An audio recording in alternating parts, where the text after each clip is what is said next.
Salut à tous, j'espère que vous allez bien, que vous passez une très belle journée. Je vous retrouve aujourd'hui sur la chaîne YouTube pour une nouvelle vidéo. Aujourd'hui ça va être une vidéo revue, mais je vais vous parler d'un livre qui appartient à un genre dont je vous ai pas souvent parlé sur la chaîne. Il s'agit d'un récit autobiographique. Encore une fois, ça rentre dans mes résolutions livresques pour l'année 2017. Au moment où je vous tourne cette vidéo, on est le 11 février et je suis vraiment à fond dans ces résolutions. À savoir jusqu'à quand ça va tenir.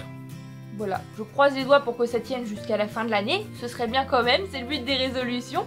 Mais donc dans ma vidéo résolution, je vous disais que j'avais vraiment envie de me remettre à lire des récits non fictifs, donc récits de vie, biographie, autobiographie, parce que c'est un genre que je lisais beaucoup avant de commencer YouTube, puis petit à petit j'ai un petit peu délaissé pour me tourner vers d'autres choses. Et c'est des livres que j'aimais beaucoup. Et c'est donc posé la question de savoir ce que j'allais lire. Il y a plusieurs choses qui me faisaient envie, en même temps je savais pas trop dans quoi me remettre. Et je suis tombée sur la bande-annonce de la nouvelle adaptation qui va être faite du livre Un sac de billes de Joseph Joffo. Après quelques recherches, j'ai vu que c'était un récit autobiographique et comme j'ai très envie de voir le film, je me suis dit bien évidemment que j'allais lire le livre avant. Donc en plus ça s'inscrit dans mes résolutions, donc que demander de mieux. Aujourd'hui je vais donc vous partager mon avis, vous faire la revue du livre Un sac de billes de Joseph Joffo. Pour vous résumer rapidement le livre, comme je vous le disais, c'est un récit autobiographique, donc l'auteur va revenir sur sa propre vie et notamment sur son enfance, puisque Joseph a grandi à Paris en 1939, il a 10 ans, il vit avec son frère Maurice qui n'a qu'un an de plus que lui, et dont il est très proche. Son père et sa mère viennent de Russie et ils ont fui les pogroms et sont arrivés en France, en tous les cas les ancêtres de ses parents, si je me trompe pas trop, et ils ont ouvert un salon de coiffure dans le centre de Paris, donc le salon de coiffure Joffo. Ses frères Henri et Albert travaillent aussi au salon de coiffure, il a aussi une sœur qui est encore plus grande et qui elle s'est mariée et est partie faire sa vie avec son époux. Et donc ce Joseph et son frère Maurice, ils ont une enfance tout ce qu'il y a de plus classique, il va à l'école, il a des amis, il y a des gens qui l'aiment un petit peu moins, il adore jouer aux billes, et son enfance va être complètement bouleversée par l'entrée en guerre de la France dans la Seconde Guerre mondiale. Je pense que j'ai pas besoin de faire un résumé de la situation qui a été celle de la population juive durant la Seconde Guerre mondiale, et la vie de Joseph va en être complètement bouleversée. Ses deux frères Henri et Albert vont partir pour la France libre, lui va rester avec son frère Maurice et ses parents jusqu'à un soir où son père va leur donner de l'argent, un ballot chacun, et leur dire maintenant il fait nuit, vous prenez le train, vous partez pour la France libre et vous allez rejoindre vos frères. Et c'est tout le récit de Maurice et de Joseph qu'on va suivre, tout leur périple qui a été vraiment très compliqué et qui a été aussi le périple de tout un tas de gens durant cette période historique. Non sans difficulté, et ensuite toute leur enfance, toute leur jeunesse parmi les tourments de la Seconde Guerre mondiale. Et c'est un livre qui m'a beaucoup touchée. J'en savais pas plus que ça lorsque je l'ai commencé et je vous incite vraiment à pas trop en savoir et à le lire voilà comme ça, parce que moi voilà, c'est un récit qui m'a beaucoup touchée jusqu'à la fin, et voilà, j'ai été très touchée par l'écriture de l'auteur. Il faut savoir que Joseph Joffo, donc Un sac de billes, c'est son premier livre autobiographique. Ensuite il a écrit des livres sur la vie de sa mère, etc. Mais il a aussi écrit des livres fictifs, donc c'est un auteur maintenant, en plus d'avoir écrit des livres sur sa propre vie. Mais là c'est son premier livre, et je trouve que pour un premier livre quand même, il a une très belle plume, même si comme il le dit, il s'est fait aider avant la parution pour réécrire notamment le texte au présent de narration, il me semble, parce que il l'avait écrit tout au passé. Et le texte est vraiment plongé dans ses souvenirs, il va se replonger dans ses souvenirs pour les partager avec nous. Et on ressent vraiment cette écriture très libératrice, le fait d'avoir envie de se libérer de tout ça, de se libérer de son enfance qui a été complètement gâchée, qui a été complètement ruinée à cause de la Seconde Guerre mondiale. Et vraiment, il m'a transportée dans une autre époque et il m'a transmis ses émotions. Et du coup je me suis vraiment très attachée à lui. Parce que c'est très particulier. Quand on lit un roman, qu'on ressent les émotions du personnage, etc., on s'attache à lui. Mais c'est un personnage fictif. Et là, je lisais ce livre tout en me disant que rien n'est fictif. Ces personnages, ils ont existé, et pour certains d'entre eux, ils existent encore, et c'est pas des personnages, c'est des personnes réelles. Et du coup, je me suis pas attachée à eux. Je trouve que attaché, c'est pas vraiment le terme qui conviendrait. Je dirais plus que maintenant je me sens proche de l'auteur, parce que j'ai l'impression qu'il m'a offert un moment de sa vie, et un moment qui est très compliqué en plus, et je me suis sentie comme privilégiée d'avoir cette porte ouverte sur sa vie. Et voilà, c'est un récit qui m'a énormément touchée, d'autant plus que, comme je le disais, on est plongé dans ses souvenirs et c'est raconté comme si c'était à l'instant T et que lui avait 10 ans et qu'il revit tout ça. Et le fait qu'il ait 10 ans m'a encore plus touchée, parce qu'on va suivre cet enfant de 10 ans qui ne comprend pas, comment le monde a pu basculer comme ça dans l'horreur, qui ne comprend pas comment la situation a pu dégénérer comme ça. Mais il faut savoir qu'à côté on a les adultes qui eux ne comprennent pas non plus ce qu'il faut faire, qui essayent de réagir comme ils peuvent, et nous on sait même pas à notre époque actuelle comment on aurait réagi. Je pense qu'on peut même pas imaginer ce que ça a pu être, et voilà, même nous, adultes, 50 ans plus tard, on ne comprend pas comment le monde a pu déraper comme ça, comment il y a pu y avoir de telles horreurs commises, et donc rien que de m'imaginer ce que ça ferait de vivre ça à 10 ans, c'est... Voilà, pour moi c'est simplement inimaginable, et donc ce qu'il a vécu m'a énormément touchée, et sa plume vraiment était chargée en émotions.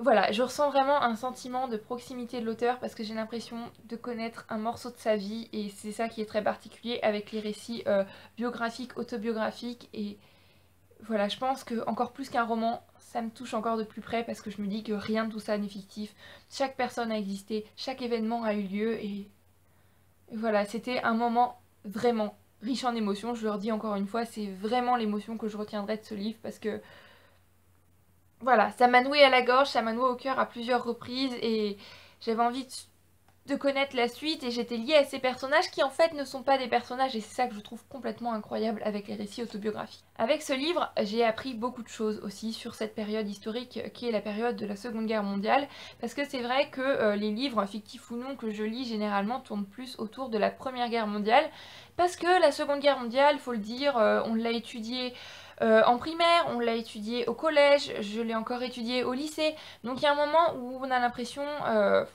voilà, d'en avoir eu tellement que on n'a pas forcément envie de relire des livres sur cette période, en tous les cas pour ma part, et encore moins des récits autobiographiques.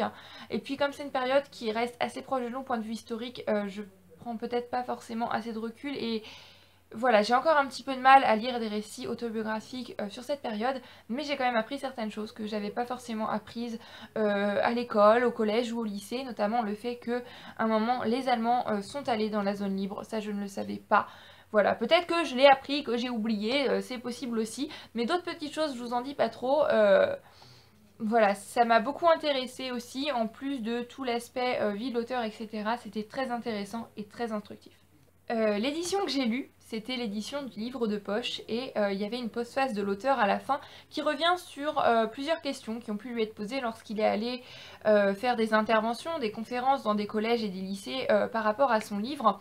Et du coup j'ai trouvé ça très intéressant d'inclure les réponses à ces questions et toutes ces petites expériences qu'il a pu vivre par rapport à son livre avec une génération actuelle qui va lui poser des questions, voilà, auxquelles il aurait peut-être pas forcément pensé, et les questions qui vont revenir le plus souvent, parce que du coup j'ai eu l'impression d'avoir encore plus sur la vie de l'auteur, d'avoir un petit complément, et c'est un petit peu comme si j'étais là, comme si j'avais pu poser des questions, comme si j'avais pu venir à ces conférences, et du coup ça apporte un petit plus. Je sais pas si c'est dans tous les livres, peut-être que dans les nouvelles parutions ça y est également, mais en tous les cas... dans l'édition du livre de poche que j'ai lu, il y avait cette petite postface qui apporte vraiment un plus au livre, je trouve. Je pense que Un sac de billes, c'est un livre à mettre entre toutes les mains, et je pense notamment aux enfants parce que ça apprend beaucoup, comme je le disais, c'est très instructif sur cette période de l'histoire, mais aussi c'est un enfant qui va le raconter. Donc il y aura peut-être ce sentiment de proximité, mais je pense notamment, comparé à d'autres livres, fictifs ou non, que j'ai pu lire sur cette période historique, il n'y a pas de violence explicitement détaillée. En fait, la violence est sous-entendue. C'est un livre qui est quand même assez dur, on sait bien ce qui s'est passé à cette période de l'histoire, mais on ressent pas la violence comme d'autres livres. Je pense par exemple à Max de Sarah Cohen Scully, qui est un livre très intéressant, fictif, mais que j'ai beaucoup aimé sur cette période, mais je le mettrais peut-être pas forcément entre les mains d'enfants de 11-12 ans, alors qu'un sac de billes, en plus c'est un récit autobiographique, donc tout est réel, rien n'est fictif, et puis c'est très bien écrit, l'écriture de l'auteur est vraiment très abordable, et je pense pas que ça peut être pour un enfant aussi traumatisant, avec des scènes de violence vraiment détaillées, expliquées mot pour mot, comme dans certains autres livres qu'il faut être un petit peu plus adulte, peut-être un petit peu plus âgé pour pouvoir les lire. Donc je le recommande, franchement c'est un livre je pense que tous les enfants devraient lire, et tous les adultes aussi. C'est un livre qui m'a beaucoup touchée, et un roman autobiographique dont je vais me souvenir pendant très longtemps, je pense, qui m'a beaucoup marqué. Et une chose est sûre, je vais lire les autres livres de Joseph Joffo, qu'ils soient biographiques, autobiographiques ou non. Et maintenant, je n'ai qu'une hâte, c'est aller voir l'adaptation qui en a été faite avec Patrick Bruel. Parce que dans la postface, l'auteur va revenir sur les adaptations cinématographiques aussi notamment qui ont pu être faites de son livre. Donc il y a celle de maintenant, donc à ce moment-là elle n'était pas encore faite donc il n'en parle pas, mais il y a déjà une adaptation qui a été faite. Et dans cette postface, il va dire qu'en fait il n'a pas eu trop son mot à dire sur l'adaptation.